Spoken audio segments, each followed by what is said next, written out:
O que um especialista em fitness, um empreendedor digital e um filósofo da vida real têm em comum? Bom, o nome dele é Guto Galamba. A jornada dele é uma verdadeira aula sobre como a mentalidade certa pode transformar não só o corpo, mas a vida inteira. Bora mergulhar nos princípios por trás dessa filosofia. Olha, essa frase aqui é o centro de tudo. É a chave para entender o pensamento do Galamba. Ele basicamente convida a gente a ver a vida, a saúde, os negócios, não como uma corrida de 100 metros, sabe? Mas sim como uma maratona que nunca acaba. O sucesso não está em dar um único sprint, mas na capacidade de se manter na pista dia após dia. O verdadeiro prêmio é a consistência. É continuar no jogo quando todo mundo já desistiu. Então, o problema da mentalidade gorda. Pro Galamba, a luta pelo corpo que a gente quer não começa na academia, não. Começa na mente.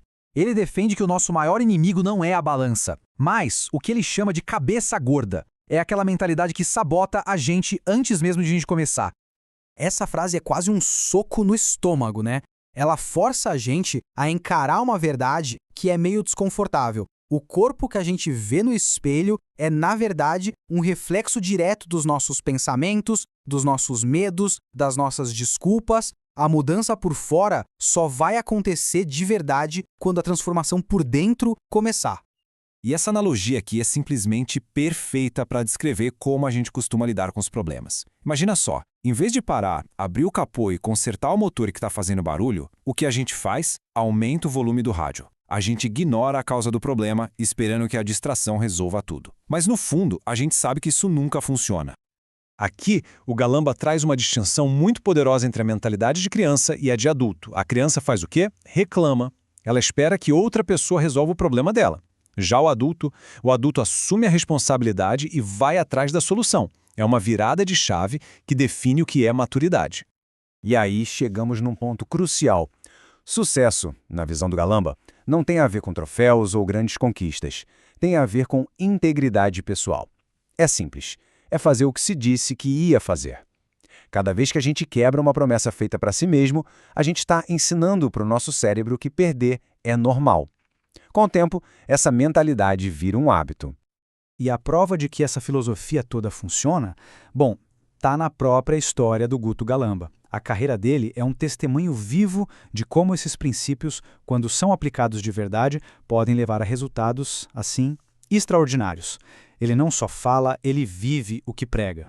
Essa linha do tempo mostra bem o momento da grande virada. Pensa na coragem, largar a segurança de um emprego estável para apostar tudo, sem nenhuma reserva, numa visão de futuro no digital. Foi um all-in de verdade, uma aposta de altíssimo risco em si mesmo. E o gatilho para essa decisão radical foi essa pergunta, que ele ouviu num programa de TV. Foi um daqueles momentos de clareza brutal, sabe? Ali ele entendeu que não dava mais para dividir o foco. Era preciso um comprometimento total, uma dedicação de 100% naquilo que ele realmente acreditava. Mas a filosofia do Galamba não é só sobre disciplina e trabalho duro, não. Ela vai mais fundo e toca em um dos problemas mais sérios da nossa era, a nossa fuga constante do presente, a nossa incapacidade de simplesmente estar. Ele mapeia as nossas rotas de fuga mais comuns. Álcool, comida, redes sociais, são todos mecanismos que a gente usa para se anestesiar, para evitar o desconforto de ter que encarar os nossos próprios pensamentos e a realidade do momento. E qual é o antídoto para essa fuga constante? Uma habilidade que ele chama de saborear. É a arte de estar totalmente presente, de extrair toda a riqueza de cada momento, seja no gosto de uma refeição, na profundidade de uma conversa ou na beleza de um pôr do sol. É viver o agora. Todas essas ideias acabam culminando no seu princípio mais prático, um que foi forjado, olha só, durante uma viagem transformadora à floresta amazônica. Foi no coração da Amazônia que tudo se conectou.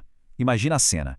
Ele num barquinho, no meio de um rio, debaixo de uma chuva que parecia que não ia acabar nunca mais. Aquele sentimento de impotência total, sabe? A resposta do jovem guia foi de uma simplicidade que chega a ser desconcertante, mas carregada de uma sabedoria ancestral. Demora até passar. Naquele momento, ele teve uma epifania. Tem coisas que a gente simplesmente não consegue controlar. A única opção é aceitar e esperar. E essa é a lição que virou o mantra dele, um princípio para a vida. Foco no que controla. A gente não pode controlar as tempestades da vida, as crises, as perdas, os imprevistos, mas a gente pode controlar como a gente navega por elas. O nosso foco tem que estar sempre naquilo que está ao nosso alcance. Certo. Então, como é que a gente amarra tudo isso? No fim das contas, tudo se resume a uma ideia muito poderosa sobre agência pessoal, sobre responsabilidade. A filosofia não é sobre ficar desejando uma realidade diferente ou reclamar das cartas que a vida deu. É sobre pegar as circunstâncias que a gente tem e jogar o jogo ativamente da melhor forma possível. E esse pensamento final não é bem uma conclusão, é mais um desafio. Um convite para a gente parar de ser só um espectador na própria vida, reclamando das cartas que recebeu, e finalmente se tornar um jogador. As cartas foram dadas. A questão é, o jogo está sendo jogado?